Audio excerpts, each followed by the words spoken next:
Ndala achiel kende bang' migawo mar thieth lando muoch mar tuo mar nyaldiema e kauntis auchiel e pacho ka okenge mopogore opogore osechak kawo e kauntis go mondo mi geng' landruok mar tuono.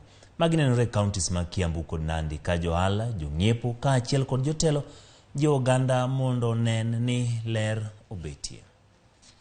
Kaunti ma Nandi sani koro medo chenro mag jiwo ler mar aluora margi e gawo landruok tuo mar nyaldiema e gwengego. Ma timore kalore ni gigo tong' gi kaunti ma Uasin Gishu mane oyang kaka achiel kuom kauntis ma nyaldiema omuochie. Kuja Kenya mmesikia kolera, hatujatajwa Nandi, lakini Uasin Gishu imetajwa. Uasin Gishu tuko naye tu hapa. Kwa hivyo watu wachukue tahadhari, kama ni kunao tunawe vizuri, chakula cha magrupu tuangalie. Ojo sisi pwani tunakulanga sinia watu wanne ama sinia watu watano. Wacha kila mtu apate sahani yake, lakini na tusafishe mikono vizuri. Maiti maritok nyaldiema muoche kaunti ma Kiambu e jumani ka bende oseyude kauntis mamoko kaka Nairobi, Murang'a, Kajiado, Nakuru kod Uasin Gishu. Kaunti ma Kiambu ema tuoni nokwongo muochie kendo nigi kwan mathoth mag joma oyude ka nyoro noyang ni ji 31 nigi tuo nyaldiema.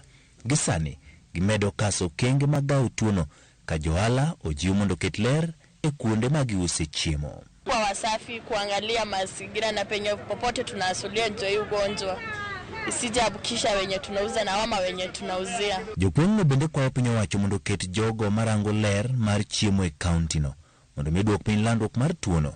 Bende gidwaro mondo mi ler mar ute thieth bende rangi makare. Hakikisha waweke watu wale wa kuangalia kama kuna uchafu kama hiyo mahospitali. Yaani kila mahali watu wanafanyia kazi, kama ni chakula hizo wanauza, na waweka watu wa kuangalia kama kuna usafi. Piny owacho kokalo e migawo mar thieth ne olando kenge ma kauntis mamuoch tuoni nyaka luw koting'o rido nonro ute thieth, rido chike marito oganda, riyo chiwo duoko bang' pim, chiwo puonj e wi nyaldiema, kanyakla kod keto tenge jotuo mag nyaldiema mondo mi kik olandre. Jopiny imedo jiwo bedakicha ne tuoni kaluwore kod chiemo ma gichamo kod pi ma gitiyogo mar gawo yudo tuo kod landruok mare. Jadito mar